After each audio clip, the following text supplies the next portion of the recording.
All right, welcome back. Welcome back. If you're looking to contact me, the information is scrolling on the screen. This is identity governance and access management flow. Yes, we're still on cybersecurity, but we're focusing on IAM engineering.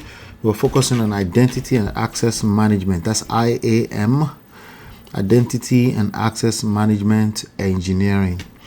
So this knowledge is, stuff that I've spent years upon years implementing in my personal business, and it's just time that I start sharing some of the stuff I know with regards to this from my point of view, and I hope you make something out of it. You get some benefit out of it. So I'm not going to waste too much time. My name is Ola, and I am the founder of myempirepro.com, and I've been bringing trainings like this to the internet since 2009 February. Yeah, somewhere around that. Yeah, somewhere 2009 February. So it's been a minute. I don't know how long that is, but let's get into it. So again, identity and access management is what we're talking about. But today we're focusing on identity governance and access management flow. Identity, the easy way I can explain it is you log in when you go to work. You log in to your reward programs with the companies that you do business with the companies that you consume their products and services. You log in with a username and a password. And that username and that password is what we call credentials. And when you log in, it gives you access to certain parts of their system, just enough for you to do your activities, just enough for you to execute whatever reasons you came there for. And you generally don't have access to an admin area where you can actually change the systems. There's a lot that goes into that, but the idea that you have to log into these systems with the username and the password that's identity at play right there. Now, there are certain public-facing websites that you don't have to log into. For example, yahoo.com. You can, just information, just for information type of websites where you can see it's public information. There's no sensitive data being revealed to you. There are basically information in the public domain. You go to google.com and you search for something and it presents a blog, an article for you, right? And usually this type of article are designed to pique your interest, to capture your information, capture your interest, to see what else we can sell to you, right? So those would be an exception. But again, the idea of identity is that we need to know who you are when you're logging into some of this website, so we can track any activities that you execute back to your information. So you're going to see a lot of that come up. So that's what identity is. Now, identity governance will be what is the controlling system that determines who a user is, what they're able to do in a system, and who a user is, what they're able to do in the system, and how do they log in. That will be identity governance. Okay, so who's the user? So for example, you just started a job at a company and you were given access to be able to log into the terminals. We'll call them terminals, but what I mean by that is the computers at the business. Being able to log in is necessary to do your job, your new job, right?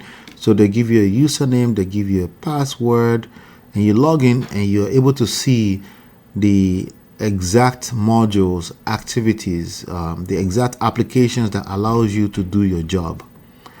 A lot of that is being governed in the back end by what we call identity governance, okay? And there are quite a few applications out there that can do that. At an enterprise level, a major one I've seen is called SailPoint, okay? So that's identity governance, just being able to control how you log in, how you log into an enterprise system, both from a standpoint of authentication, That means to make sure it is who we think it is. And authorization, to actually give you the privilege, let me not use the word privilege, to give you the authorization to actually do what you want to do inside of that computer system. All right. And then also we have something we call access management. Okay, so we're going to go through access management flow today. Access management, let me show you. I think I can go ahead and show some of this now. Where is it? Okay, here we go. All right, there we go. So access management is is the management of what you have access to, because again, if you're able to log in into a terminal at your job and all you're able to see is the Chrome browser, so you can browse the internet, then that's all you have access to. But you still needed a username and a password to log in into that environment to be able to go onto the internet. If you work in healthcare, you would notice that you just can't jump. These days, you can't just jump on a computer in the hallway. You need to be able to log in. We need to know who is logging into that computer, to that computer rather. All right. So when you log in, then it gives you access to a few basic apps. One of them being maybe Microsoft Edge, so you can browse the internet, or Google Chrome, right? Maybe a couple of other basic things. But depending on your role at that job, right, you might be able to see more things. So what you have access to will vary from role to role, from department to department, right? You will just get just enough capabilities. Okay, that's another word you can write down. You just get just enough capabilities to do your job. Okay. All right, so that's what access management is. So what is the system behind the scenes? What are the policies behind the scenes that allow you to get access to do the things you need to do to get your job done? And that's what we're talking about today. So you will see things like policies. As I was saying, you will see things like policies, roles and access, right? Roles and access. Certification will come up. Certification is more so behind the scenes, the technical details. So on that next episode, not this one, I'll get into some of the technical workflows that create these capabilities in the backend. Today, I just want to show you the workflow of how identity governance actually works and how it flows from a standpoint of what you have access to behind the scenes. But the technical workflow to design and implement this will come on the next video after this. Okay. So as I was saying, you have policies, you have roles and access, you have certification.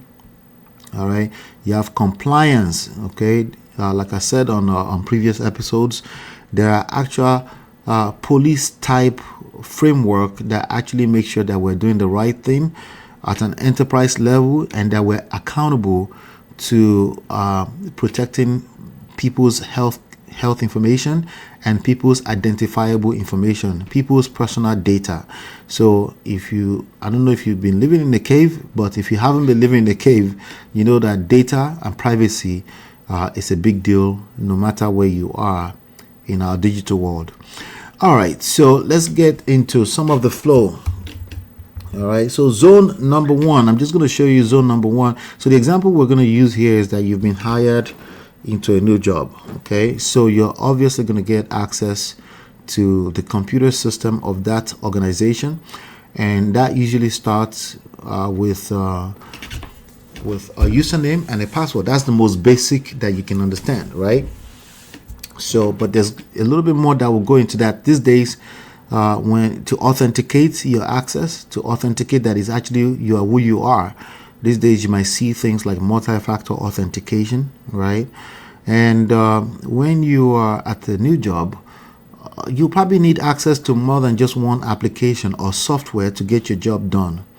So back in the days, you would need multiple different usernames and passwords, set of username and passwords written down everywhere, trying to remember everything, right? But these days, you don't need that, right? You need just one set of credentials. a username and a password. And then you might encounter what we call the multi-factor authentication to make sure that you are who you are, right? So they will verify that not just by what you know. Obviously, you know your password, you know your username, but to actually ensure that you are actually that actual person, your identity. Now we're talking about ID. They might use factors that would verify that you are actually the person. So that means you are what you are, not just what you know, right?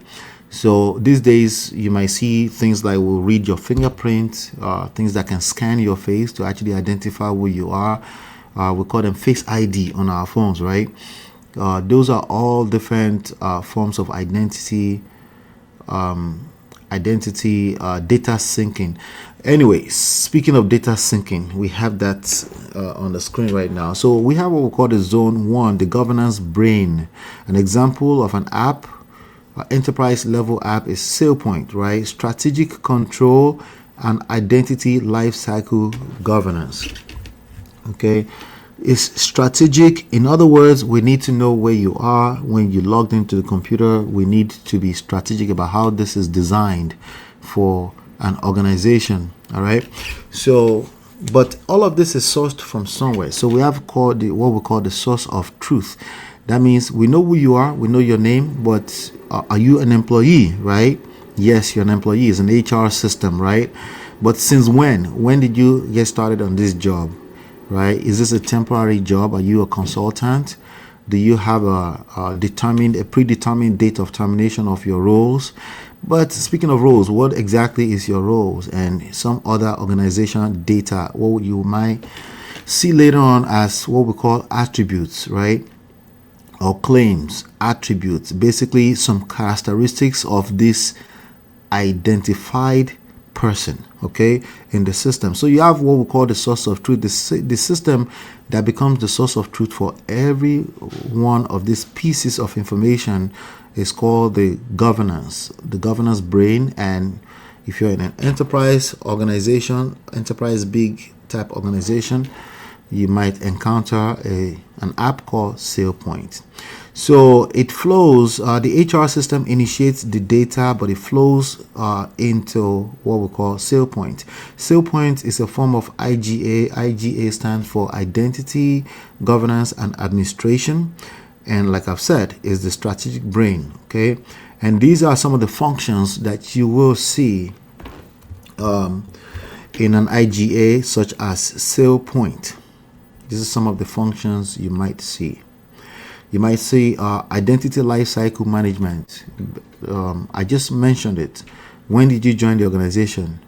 Right? We need to know when. Obviously, we initiate your account, but then we need to deactivate your account when you do leave the organization, or maybe when your roles in the organization changes.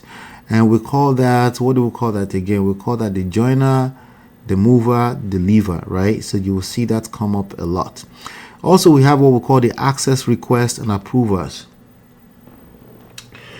Access request and approvers. So people are within an organization, and you might just discover that somebody needs access to a particular app so they can help in other departments, maybe help some other people that had the roles before. If it's temporary, if it's permanent, all of that is not automatic. Sometimes you have a manager who will actually initiate access request, and that has to be approved by administrators, by an IGA administrator, and that's what we call access request and approvers. And then we also have what we call the role and policy management. Role and policy management. So yes, you have a role. Maybe you're a manager, maybe you are a technician, and there's certain things that you have access to. Sometimes just because of your role.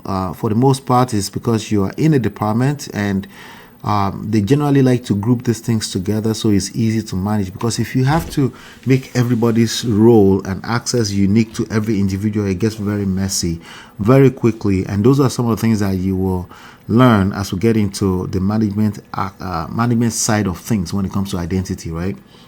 But let's just stick to what we're saying right now. There are roles and policy management that all happens that's also governed inside of the IGA, the identity governance and administration parts of the ecosystem, or we call it the strategic brain again.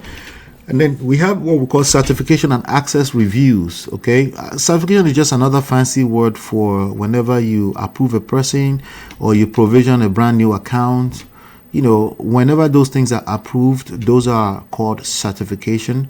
But of course, the steps before that is access review, to actually ensure that the request is valid, because sometimes the request might not be valid. You might just be like, no, you don't need access to this app. You kind of need to know why a person will need access to certain capabilities and apps within the ecosystem, right? And sometimes you're actually registering a whole brand new application altogether, right? That also goes through access reviews, and hopefully eventually gets a certification. And then last but definitely not the least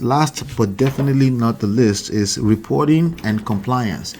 We need to be able to track all of the activities of every individual and machines. Okay, maybe I missed this. I might have missed this in the beginning. It's not only individuals or persons that we're tracking or that we're identifying. We're also identifying machines. Sometimes machines need to talk to each other. Not sometimes. In this ecosystem, in this era that we're in right now, machines are always talking to each other. You have one app talking to another app, right? You have one machine talking to another application, and you have devices talking to devices, and they're completely different. Sometimes they talk in different, they're using different protocols, right? But you're going to learn something we'll call the API as time goes on. Application Programming Interface. It's essentially how different applications from different vendors, this is how they talk to each other to make our life easier, right? So when those machines are connecting to each other through data flows, you also have what we call identity flows. So those are two different types of flows that you will encounter a lot: data and identity flows. So for each separated devices or machines or applications that talk to each other like that, they have to identify themselves to secure the environment. Okay, so we've been talking about zero trust. We did talk about that in previous videos. Zero trust, least privilege. Just because a machine or an individual, a person is already within the system, does not mean that a breach is not about to happen.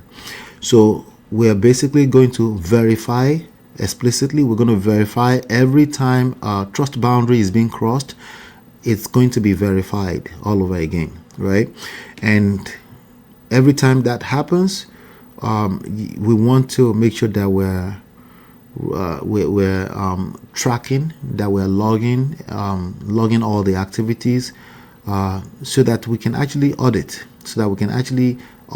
And we can go back as far back as 10 years and see who logged into what at what time, when did this machine log into this part of the brain, right? All of that is documented also by the IGA. So that's what we mean by reporting and compliance. And actually it is required by frameworks such as NIST, such as HIPAA, SOC 2. All of this will require you to show, to be able to show some audit trail, to be able to show that you're paying attention to what's happening within your system. Why? Because there's data flow consistently happening, and some of that data are people's personal information, personal identifiable information, PII, and PHI, personal health information. All right, so I got to move a little bit faster here. I don't want this to go over an hour. All right, so now that we've gone through, these are some of the functions that you will see in an IGA, such as sale point. All right, so now from the sale point, once you provision a username, it flows into what we call the Microsoft Entra ID, which is part of the Microsoft Cloud Infrastructure, Azure. All right, so every time you create a brand new account, it's provisioned. It's inherits what we call, well, I don't know if I use the word inherit, but there's a birthright provision. There's some things, some access that account will gain almost instantly as you're provisioning the account, right? Depending on the attributes, depending on the capabilities that have been set for that account. So you have a user account creation, and then there's group assignment. You assign it to a department, you assign it to a template of a type of role. For example, you might have nurses. Nurses will have similar templates that you automatically dump them into for the whole organization. But also it will also depend on what department they're in, right? It depends on what module or what kind of specialty that they are practicing in, right? So anyway, when that happens, that information is provisioned automatically into Microsoft Entra ID. Microsoft Entra ID is what we call the identity provider. So we're now in zone 2. As you can see here, it's called the standard access module. So the basic just source of truth, who is this person, what kind of employee is this person, what do they have access to, all of that will live inside of SailPoint. But the module itself that's actually going to help us with regards to managing this across the board in different applications, different premises, when it comes to the organizational computer systems, will be Microsoft Entra ID, and that's why we call it the identity provider. It basically processes authentication and the standard access. So inside of this, some of the capabilities you're going to see in this is the user and group directory. Okay, so you might say, but isn't that what happened in SailPoint? Well, it's a little bit different. This one is actually getting its information from SailPoint as the core source of truth when it comes to what who a person is and what they're here for in the first place. But the actual module that manages all of this behind the scenes is Microsoft Entra ID. And also that would also be subjected to how the system is designed in the first place. So there might be some variations depending on the overall design of the organization computer systems. Now, so here we have the user group directory, right? This will be managing that. This will also manage what we call the SSO. The SSO is essentially, it's single sign-on. It's the ability for you to use that same set of credentials to log into multiple different applications. So those multiple different applications will be authenticating who you are through Microsoft Entra ID, as opposed to having a different set of username and password for every single one. Okay, so we have what we call conditional access. There's certain conditions that you set for certain types of access. I'll give you an example. For you want people to be able to access easily with no ASO, just put in their username, password, as long as they are on premises, as long as they are on site, as long as they are connected to the on-site Wi-Fi network. But once they connect through another network and it's not on-site Wi-Fi, you want them to automatically be detected as not being in a trusted zone. We call them trusted zone. They're in a non-trusted zone, and you want that to trigger multi-factor authentication, which means some kind of code will be sent to, for example, Microsoft Authenticator on their phone, and they have to enter that code as a second factor authentication in order to access the system. Okay, then also here is where we set up what we call the federation. Federation is how you set up the orchestration of login between third-party apps, other apps, and Microsoft Entra ID. Okay, so I'm trying to see if I can show you an example of a single sign-on. Let me see if I can show you that here real quick. Okay, let's try this. Let's see. Okay, I think I can use this. All right, I'm going to share the screen. Gemini.google.com, for example, right? If I go here, as you can see, I'm not logged in. It says sign in. That's how I know I'm not logged in. But if I click sign in, it brings me to a page. It says use your Google account. So now I'm no longer in Gemini. I'm in account.google.com. So it redirected me to account.google.com so I can actually log in, right? And it's actually allowing me to use my fingerprint to log in with this account, but I'm not going to do that, right?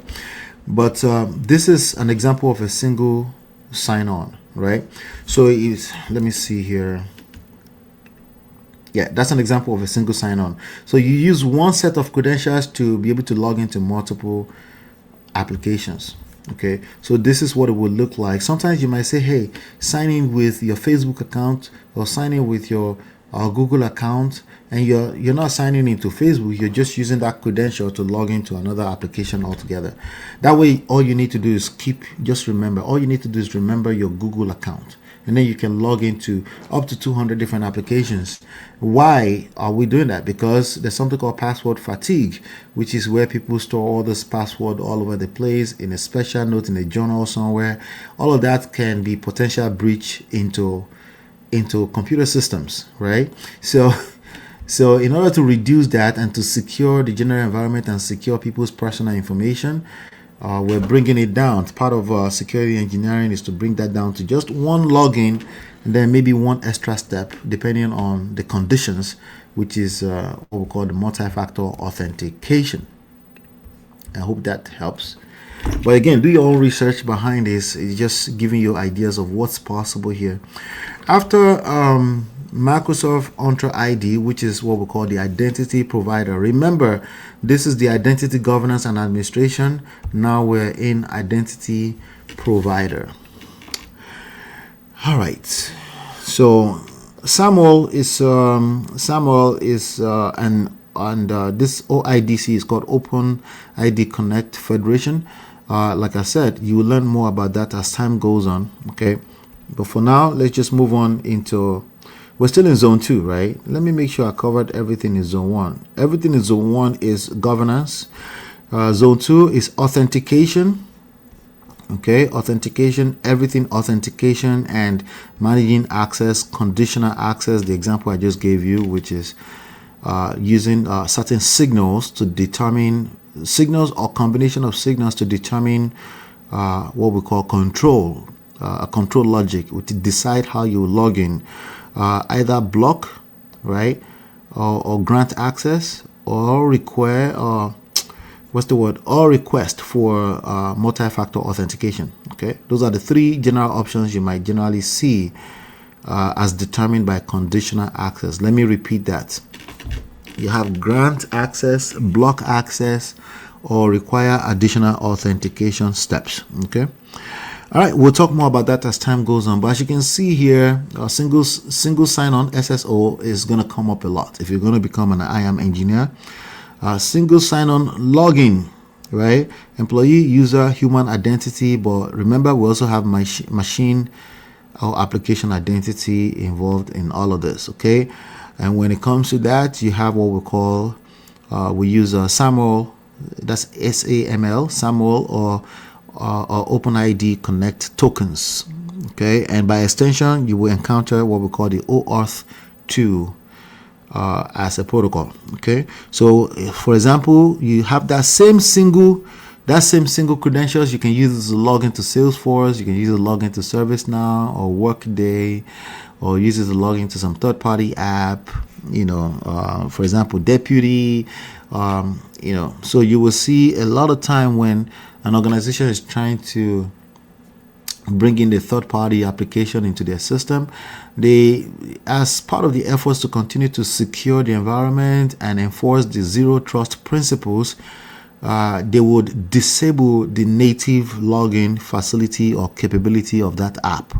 Why? Because they want to use a centralized identity provider to authenticate access, especially depending on the level of risk that is involved, right?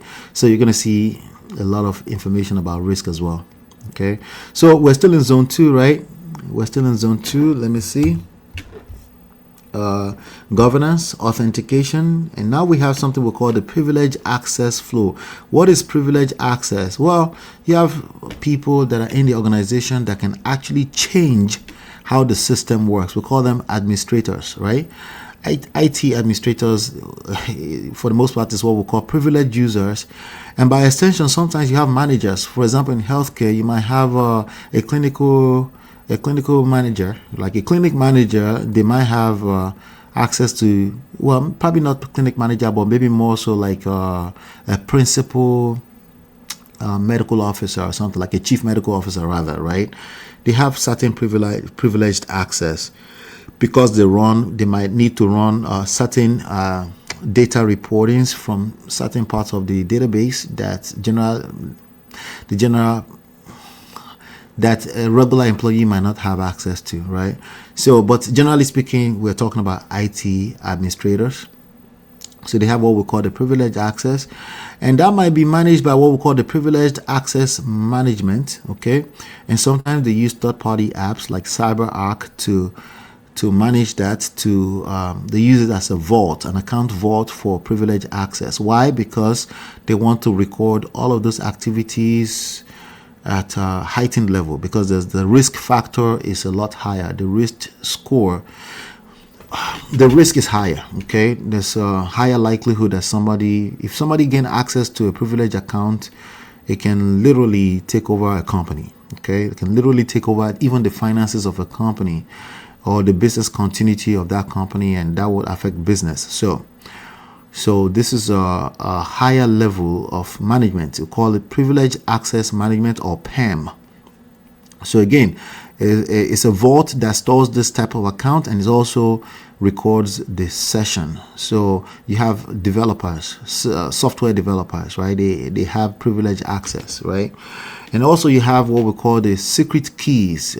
Secret keys are as good as somebody's username and password plus authentication, right? They have access to certain parts of the system, data flows, identity flows. They can literally take over a system if they get access. So you need a higher privileged access management design to manage all of this, okay? So the core capabilities, as I've been saying already, is privileged account vault, secret management. When I say secret, I'm talking about tokens, particular keys, like a string of long characters that if you enter into certain part of the system, you gain certain access that you're not supposed to gain if you're an adversary, right? So you have secret management, right? And also secret management, including being able to rotate certain keys or manage expiry dates of tokens. You'll learn more about that as time goes on.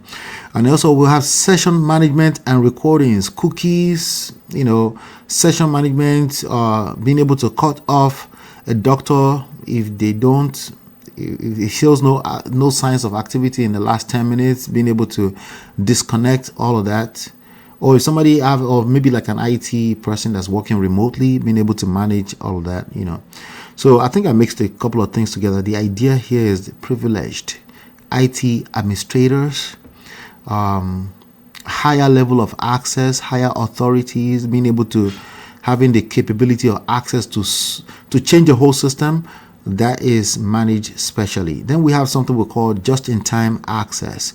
So you provision an account that is going to have access to do certain administrative activities, but also manage the expiration of it. For example, you might say, hey, you can have access to manage a just-in-time access for 1 hour.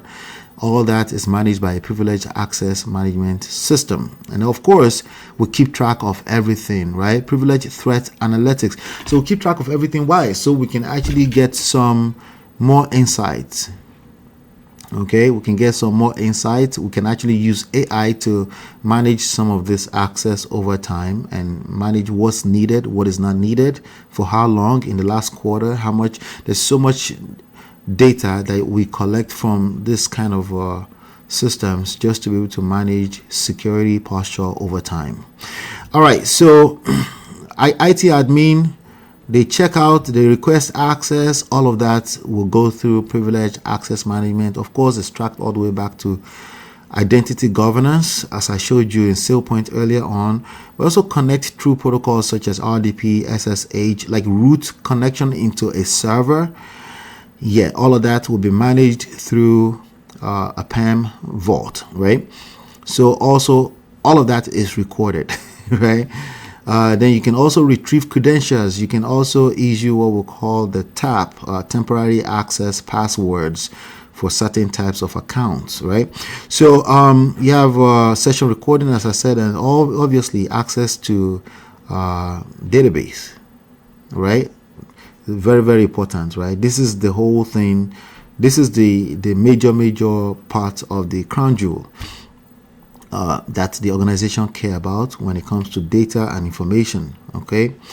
And it's also important to manage this separately because of what we call the separation of duties. All right, sometimes they call it segregation of duties. You separate those for accountability, right? Security, accountability, availability. Remember the triad, right? Remember the security triad, the confidentiality, integrity, and availability. So part of the way we accomplish that is certain things, you separate them so that if there's any breach in one place, you can easily isolate and you can separate, and you can do for root cause analysis is a lot more easier to find out where the breach is coming from. And actually in the first place to see even if it's a real breach or, but anyway, the whole idea. So this is the whole ecosystem here. All right, this is all equal. So that was zone 3. So zone 1, we have the governance brain, SailPoint. As an example, we have everything starts, is initiated, is triggered by an HR, human resources, hiring somebody, right? And SailPoint manages the identity, human identity, what they're able to access, lifecycle management, access requests, roles, right? But then you also have, from there, you have the accounts are provisioned through an identity provider in the cloud, okay? And then you have directory, you have single sign-on capabilities, being able to use the same set of credentials, just one set of credentials to access multiple applications. And then you're able to also control how people access different parts of the system and applications. And you want to enforce least privilege, you want to have this feature, conditional access. And also being able to, part of conditional access, you're able to see the health of the device that you're logging in from, right? The health of the network you're logging in from. All of those will become signals that you can use to control how people access parts of the system. There's certain parts of the system that you don't want people to be able to log in from somewhere in Alaska. You don't want them to log in from Alaska. You can set them on based on location. So you have user, you have location, you have device, you have applications, and you have a risk level, right? And a couple of other things depending on how this system is actually designed. All of those will become signals to create what we call conditional access. So if you see CA anywhere, that's what conditional access is. And then you can use that to determine if you should grant access, you should block access, or request for additional authentication. Okay, which you might trigger like multi-factor authentication, or what we call the phishing resistant authentication. You'll see more about that as time goes on. And part of the feature of identity, I'm doing review right now. Part of the feature of identity provider is the federation. Federation is the ability to have one app authenticate through Mantra ID and then give you the access that you need. Okay, so it actually sync the user account between all those different third-party apps like ServiceNow, Workday, and the central source of identity, which is identity provider, Microsoft Entra ID, and of course, by extension to the source of truth, which is SailPoint. And when it comes to privileged accounts like IT administrators, you have a Zone 3, Privileged Access Vault, and an application that actually helps with the Vault account and recording sessions is called CyberArk. And that's something, if you're going to become an IAM engineer, you should be familiar with these terminologies. Okay. All right. So, and we've talked about being able to access database, like the central database. That's a major central of data that you don't want anybody to be able to access, that definitely requires a privileged access. So database and certain parts of the servers, if the wrong type of person or accounts or machines or application get access to this, they can take over and destroy a multi-million-dollar company. Okay, so very, very important. All right, so now with that being said, I wanted to probably show you a bigger picture. I've got a few more minutes. Show you a bigger picture to what this fits into. Why are we talking about this? Again, we're talking about identity and access management. It's a major part of security engineering and architecture. And if you're in cybersecurity, you should pay attention to this, because you might just find an opportunity where somebody's saying, do you have experience? Do you know this stuff? And then you're able to say, yes, kind of, sort of. Actually, I do. I know this stuff, right? You want to be able to confidently say, I do know this stuff. All right, so here we go. So you can see more like a bigger picture here, okay? All right, so here we go. We have the identity lifecycle flow HR system, similar to what we just covered. Just wanted to show you from a different angle. Events, there's a new hire, there's an update, there's a termination, right? That's why we call it the joiner, the mover, or the lever, right? And then the source of truth, the employee data, like things like employee ID, job code, department, things that we call them the birthright, things that you inherit for being hired for that role, for that position. And then that connects, right, from HR system, it connects into, so this looks a little different, but the system that's actually a source of truth that stores that now is called the sales point, right? So, but the HR will initiate it, HR identity correlation, policy enforcement. So the source of truth for policy when it comes to identity is actually the IGA, Identity Governance and Administration. And then you have role and access approvers, but nothing is connected. There's no other apps that's connecting to SailPoint. The apps that might require their own identity, for example, machine identity, things like secrets, public keys, public private keys, tokens, and even cookies, all of that will be provisioned through Microsoft Entra ID, okay? Or AWS IAM, if you're into AWS, okay? So the provisioning is initiated from the IGA, Identity Governance and Administration. But how did you end up in this company in the first place? Of course, HR system. You got hired for a brand new job, a new 6-figure job, right? But then they enter your information into the sale point, and then automatically your account is provisioned through potentially 10 or more applications to help you do your job. And all right, so but all that gets to go through Microsoft Entra ID, because all those different applications will communicate back and forth with Microsoft Entra ID. Okay, that's the identity provider for authentication. Okay, through SSO, single sign-on. Okay, all right. So you have an Entra ID account. All right, all of this happens behind the scene. Right, but in terms of how the apps communicate with Entra ID, it might be a matter of scheme. Scheme stands for, what is scheme? I need to look that up. Something cross identity, some. All right, it's a system for cross-domain identity management. Okay, but it's called scheme. Don't pronounce it out if you go to an interview. Just say scheme. They understand what you're talking about. Okay, so again, system for cross-domain identity management. Basically, cross-domain, like between multiple domains, that means between one app and the other, right? So that system that manages identity between two different domains is called scheme. Okay, and then you have another one called the just-in-time, which actually doesn't necessarily manage two accounts, but it creates an account the moment you attempt to log into that third-party account. But the problem with that is that it doesn't get deleted just in case somebody gets fired. So we also do something we call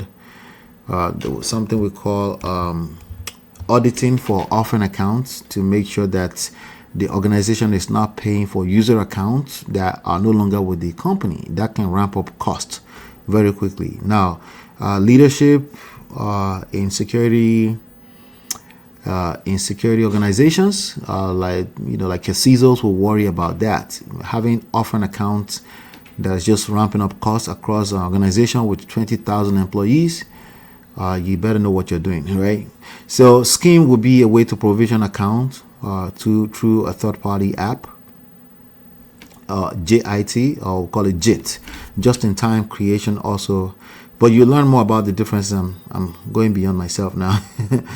All right, so you have result, automated, governed, accurate. Okay, so you want all of this is done with automation behind the scenes. That way, you get the same result over and over. It's called automation. Why? Because of consistency. Because if you have to do it manually to log into portals to be doing all of this manually, it increases the chances of human error. Okay, but if you can use code, right? I know some of you are scared of code, but code is not a big deal. Okay, code is not a big deal. You just need to learn fundamentals, and before you know it, copy pasting, being able to review code, that gets easier with time. Okay, but if you're in IT, I think you should pick up the skills of at least some basic coding. Okay. All right, so but you use what we call in security engineering, you should start to familiarize yourself with things like infrastructure as code, policy as code. Okay, why? Because it's automation, and when we're setting up all these policies in something like Entra ID, let me see if I can show you an example of what Entra ID looks like in Azure. Let me see if I can show you that. I'm not sure, so don't quote me on that. Let's see if I can show you. Yeah, I can't. Sorry, it's another page entirely. Let me see. Okay, maybe I can. Let's see. Okay. So I have a shell account here that might be able to show you what it looks like. Okay. Let me see, share screen. Okay, let me go here. Okay. Stop screen share screen. And do I have your permission? Chrome tab. Okay, it's not showing up for me, guys. Okay. Let me see here. Chrome. Yeah, this is also Chrome. Let me see. Okay, maybe I can. Okay, so this is an example. All right, I'll just show you an example. Just I won't come back here again, but there are many videos out there that will show you an example of what it looks like. So this, I'm inside of Microsoft Azure. Okay, so inside of Microsoft Azure, I'll just go to, on the left hand side, you can see all the different services here in Microsoft Cloud, Azure Cloud, and you have Microsoft Entra ID here. Okay, and for each one of these blades, you can see all the different things that you can. So you can see here, you can actually make Microsoft Azure a central source of truth for users in an organization. But when you're talking about enterprise level, you do want to separate the duties of governance from Microsoft Entra ID. Okay, so but I showed you how it works in the enterprise level, so go back and review that as much as you can. But anyway, you have users here, you have groups, right? If you go under users, let's play around with this a little bit. All right, you have you can see I have one account over there, right? We can go back. We can click this and go back. Let me make sure that you guys can actually see this. Okay, yeah, there you go. All right, so go back. I can go back here. You can always see the buggers.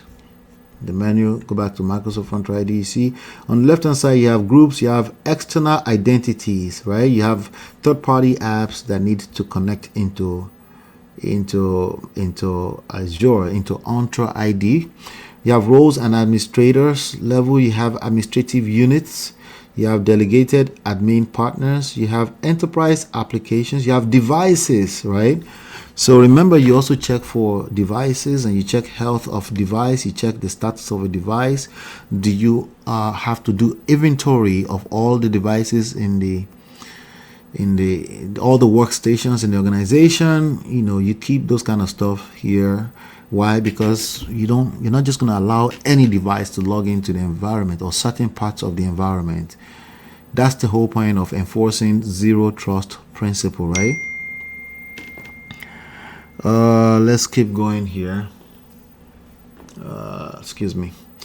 All right. You also have identity governance here, right? You have identity governance. Welcome to identity governance here, right? So, of course, this is a free account, so I'm not able to do a lot of the stuff that I've been sharing with you here, right? But let me go back. Let's see. We have application proxy. You have Microsoft OnTrack Connect.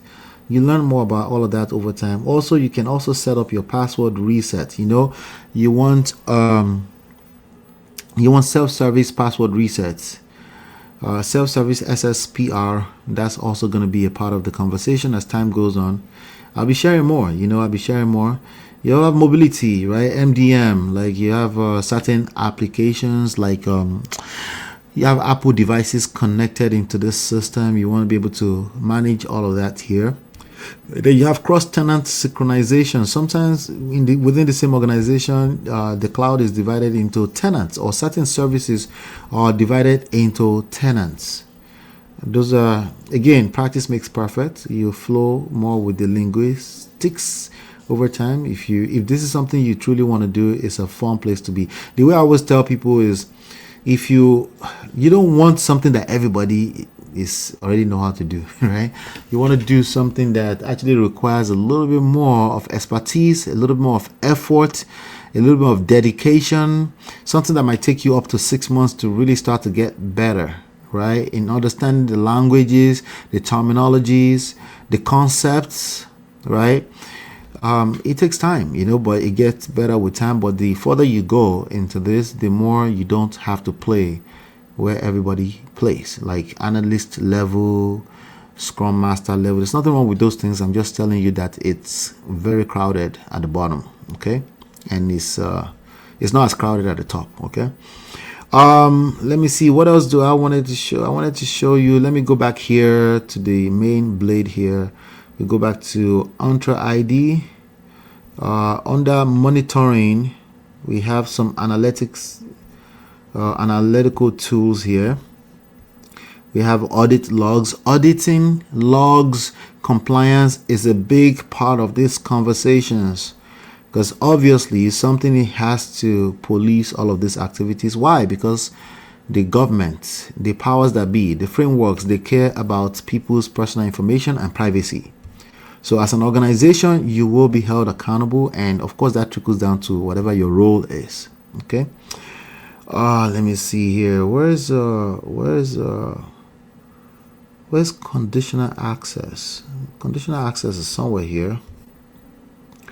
All right, this is also major sign-in logs. As people are signing in and signing out of the organization, you can see all of the activities here. It shows you the date, the request ID, the principal name, what application they logged in through, and even more information. So when all this information will also be synced into what we call the SIM. It might be native here by way of Microsoft Sentinel, or another tool that you might see out there is called Splunk. All right, so that's that. But I'm looking, why am I, let's go to manage again. Users. No, not, of course it's not here. Where is it? Conditional access.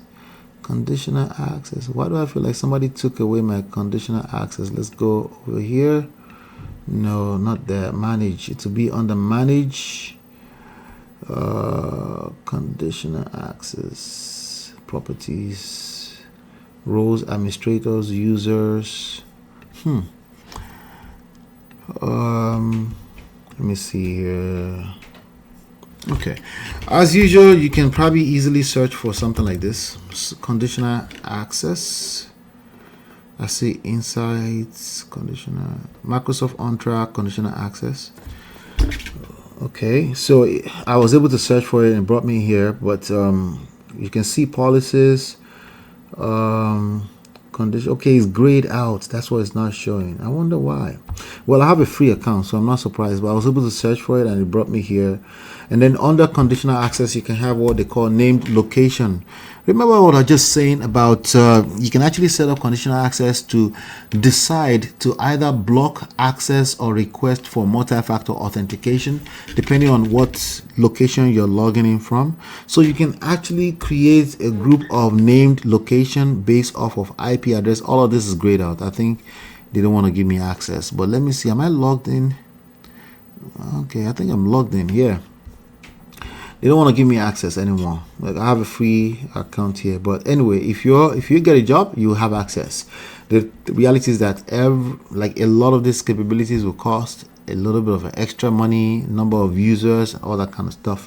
Anyway, so there you have it right here. You have policies. Under policies, you can create policies. The policies are basically the rules that you set for the system to decide how to give you access, grant, block, or request for additional authentication. Anyway, so hopefully you got something out of this. Hopefully you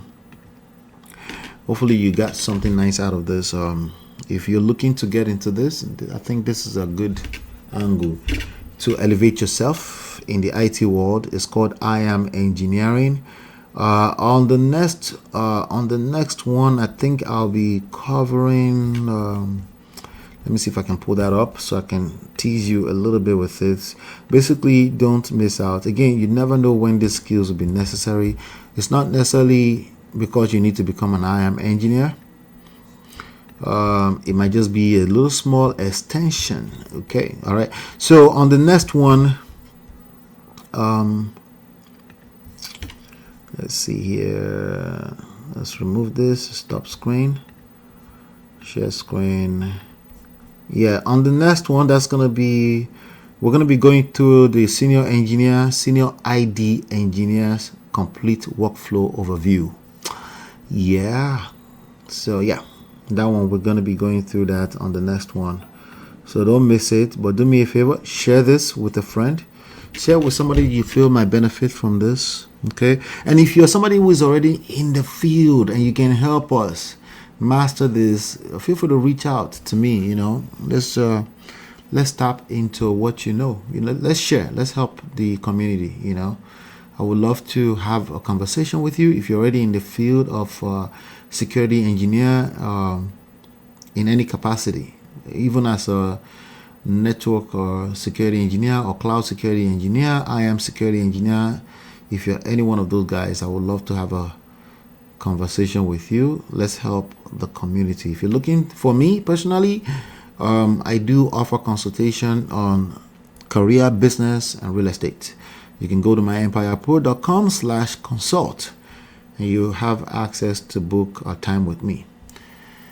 Thank you. See you later. Bye now.